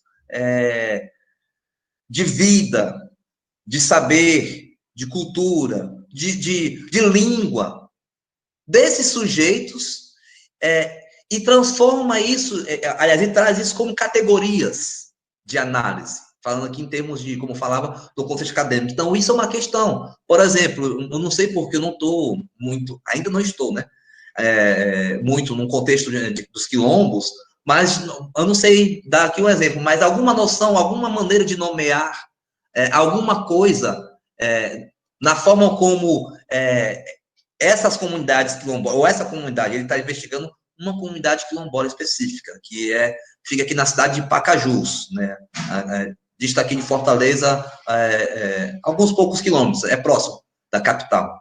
Enfim, então, como é que você traz isso para a tua pesquisa? Na tua metodologia, como é que você olha para a experiência que acontece lá, e a partir dela mesma você analisa o que você está se propondo a analisar? Eu acho que é uma forma de decolonizar, sabe? De romper com essa matriz colonial. E levando isso para a própria sala de aula, olha, pegando um trabalho como esse, que inclusive é com docentes de língua portuguesa, negros, quilombolas, da disciplina de língua portuguesa. Se você... Porque uma coisa, me parece que, e aí a gente vai para a questão da própria colonialidade do ser, né? Me parece, talvez, que as próprias comunidades quilombolas têm se embranquecido, seja, digamos, a nível de subjetividade, né? Seja a nível mesmo dessa mestiçagem mesmo, né? Tem alguns relatos de como que brancos e brancas chegam, enfim, e há relações e ficam por lá, né? Então, mas eu acho que se tem ocorrido algum embranquecimento, enfim, dos sujeitos quilombolas, né, e tem ocorrido, né, aqui eu acho que tem citado relatos, como é que esses professores, por exemplo, podem, eu não vou nem dizer assim, alertados, ou enfim, iluminados, né, porque isso aí não é ideia, mas como é que a partir de um estudo como esse, eles podem perceber que o conhecimento deles é um conhecimento válido. Eu não digo nem também. É um conhecimento válido. É um conhecimento que deve ser visto como um conhecimento. Onde é que a gente aprende isso? A partir da escola.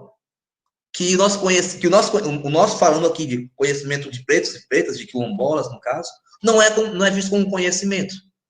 A escola também pode fazer com que uma aula de língua portuguesa, por exemplo, né, e aí voltando aqui ao próprio Saussure, a ideia de língua, né, os próprios usos, ou próprios termos, por exemplo, pode-se dar uma aula de língua portuguesa, né, a partir, por exemplo, de léxicos. E aí você pode pegar léxicos dessa comunidade quilombola e mostrar como é que essa língua funciona numa aula de língua portuguesa. Sabe? Isso seria romper, sim, no meu modo de ver, com essa matriz de poder colonial. Por quê? Porque aí aquilo que eu falava há pouco, aí a ideologia de linguagem eurocêntrica não estaria aí. Porque você teria outras performances, outros atos de fala, com outras experiências, com um outro, como eu falava agora, com um outro corpo que se situa racialmente numa geopolítica, numa corpo política, que vai configurar, ou melhor, vai visibilizar esses conhecimentos de uma forma válida.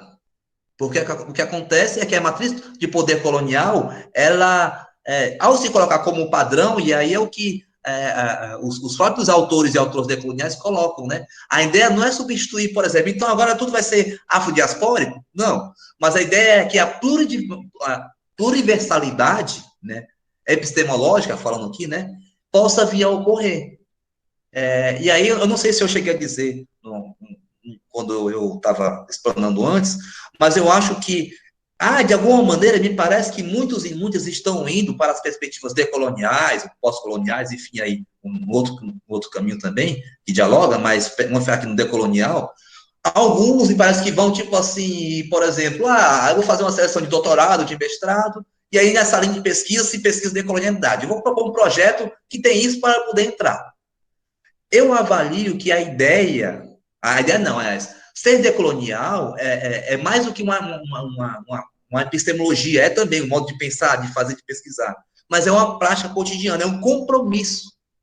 Quando se fala daqueles que são do Sul, né, dos subalternizados, enfim, é um compromisso com o conhecimento, com o saber, com a luta desses e dessas que são esses suleados, que são esses condenados da terra, como diz Fanon, né? Então, eu acho que é por aí.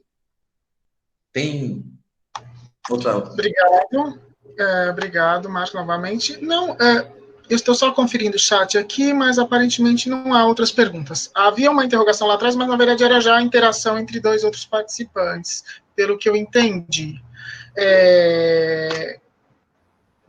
À medida que você estava falando, imagino que não deu para acompanhar o chat, mas há muitos agradecimentos e muitos elogios à fala também. Vale a pena reiterar isso aqui.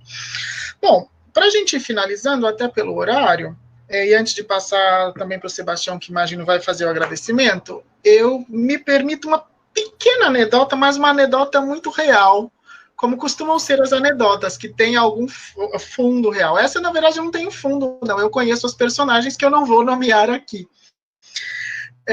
Mas é que ela talvez metaforize de um modo muito bonito uma série de coisas que a gente ouviu e, enfim, comentou hoje.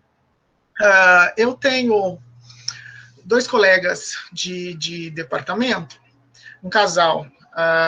Ela é branca, de olhos azuis, muito bonita, alta, com um fenótipo que seria muito mais facilmente identificado, por exemplo, ao europeu, do que eu, que sou branco só dentro de certos padrões de branco.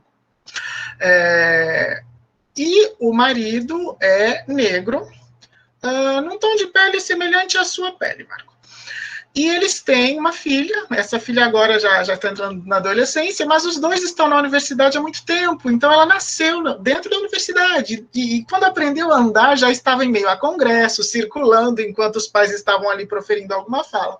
Então, muito ambientada a esse universo. E uma vez, ela, pequenininha ainda, aprendendo a ler, naqueles primeiros anos de escola, os pais são da área de antropologia, então conviveu muito com esse universo. A mãe faz pesquisa também sobre negritude, questões raciais.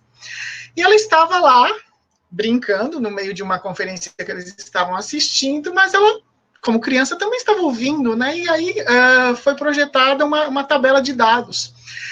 Era sobre cotas raciais, e nessa tabela...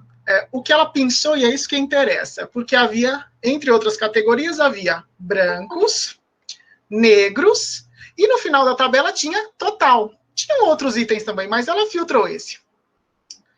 E aí, ela vira para o pai dela e pergunta: pai, então eu sou total? E eu acho muito bonita a percepção da criança, com uma ingenuidade, mas que acaba sendo também muito boa para pensar uma série de coisas. Bom, se minha mãe é branca, você é negro, então eu sou total? Encerro a minha intervenção com essa fala. Sebastião, imagino que queira fazer algum agradecimento, Marco também na sequência, aí eu retorno e finalizo, tá certo? Nossa, tá certo. Olá. Então, nós tivemos a fala do professor Marco Antônio Lima do Bonfim hoje, excelente fala, né? Eu acho que abriu muitos canais, né, na nossa reflexão, né? E agradeço bastante a articulação do professor Vanderlan da Silva Alves, que está como coordenador desse ciclo. Agradeço também a presença de todos os participantes que ficaram com a gente até este momento, e também daqueles que, por alguma razão, tiveram que sair um pouco antes. E na próxima semana, né, na quarta-feira, no mesmo horário, nós temos uma outra programação, e esperamos vocês aqui com a gente de novo. É isso. Agradeço a presença de todos vocês. Beleza. Passa para mim, então, agora, Vanderlan, para depois você encerrar? Isso. Beleza. Gente, eu gostei muito do diálogo, das questões, né? Eu agradeço aí a participação, a interlocução, né? De todas, todos, né? Agradeço aí inicialmente, né, o convite, né, a confiança aí dos colegas da associação, né, Vanderlan, Sebastião. E eu queria também deixar um recado de que a nossa ideia, né, enquanto PODES, tá fortalecendo esse espaço, né? Então, o Sebastião divulgou no início, né, dessa conferência, né? Esse simpósio, né? Então, assim, vocês possam se informar mais e mandar. O prazo ainda está em curso para enviar, né? Para esse simpósio nós estamos aí coordenando. Também queria falar em relação também à PODES, né? Que a ideia é fortalecer esse espaço, né, de discussões de práticas decoloniais, pós-coloniais, e que, em breve, né, nós vamos estar com um dossiê, né, recebendo artigos, né, e uma revista, né, bem equalizada, né, então já vão se preparando com acho que essas temáticas que estão sendo debatidas, estão sendo debatidas dentro do primeiro ciclo, né, perdão, a primeira conferência. Eu acho que podem ir fazendo vocês aí se inquietarem, né, ter os insights e terem aí escrever um bom texto, né, para essa publicação que, em breve, a gente vai divulgar melhor datas e mais detalhes. Né. No mais, então, para encerrar, né, dizer que foi uma oportunidade muito boa, né, então, o que eu trouxe para vocês, pelo que eu entendi, né, que bom que todo mundo gostou, né, é algo que eu venho elaborando, né, que a gente vem no nosso grupo, no GDIC, né, também construindo, como eu falei no início, né, é algo coletivo, e é algo que tem tanto me inquietado, né, e aí eu vou pegar o final da anedota, né, que o Vanderlan trouxe, né, é algo que tem me inquietado tanto como intelectual, mas principalmente como um preto intelectual. Então, assim, essa questão do total, aí, enfim, possível, se é que se existe, né, padrões de ser branco, padrões de ser negros, né, eu acho que isso, volto a dizer, o que importa é como o seu corpo é lido, né, socialmente. Então, uma coisa é o policial te abordar por nada, né, e aí, porque você é um suspeito. Se você não é abordada, é porque você não é lido como esse tal suspeito, então, portanto, você não é negro, então você é branco. Eu insisto, porque alguns podem dizer, mas não é uma radicalidade. Não, não é uma radicalidade. Eu estou sendo pragmático. É a forma como as coisas, a nossa vivência na vida acontece, né? Principalmente depois que nós concluímos, eu e mais dois, um orientando meu e mais um outro colega, um artigo, um capítulo sobre o genocídio da população preta na periferia, onde a gente fez uma análise do discurso crítica lá, que vai sair no livro da Parábola, e aí a gente fez um levantamento de vários dados. A cada 23 minutos morre um jovem preto, e aí essa garotinha, por exemplo, se ela não passa por nenhuma hierarquização racial dessa, ela é branca, sabe? Ela e todas as outras pessoas. Então, a grande questão é que, para a gente poder avançar, não é uma questão de brancos e pretos estarem em lugares opostos. Nós temos, e aí falando enquanto movimento negro, os aliados. Mas não é todo branco e não é toda branca que é aliado. Não é todo pesquisador e pesquisadora branca e branca que é aliado, porque para ser aliada, como eu falei, é importante primeiro reconhecer a sua branquitude, né? E isso lendo, se percebendo melhor. É isso, então, eu espero que a gente tenha dialogado o que eu trouxe, né? Tenha servido para dialogar esses e outros aspectos, e até um outro momento, né? O ciclo continua. Obrigado. Eu só quero novamente agradecer, então, agradeço ao Marco pelo aceite, pela fala, pela colaboração, ao Sebastião também, por todo o empenho, a todas as pessoas que continuam conosco às 10h10 da noite. Ficamos muito contentes por essa recepção e para todo mundo uma boa noite e até a próxima. Vou encerrar agora a gravação.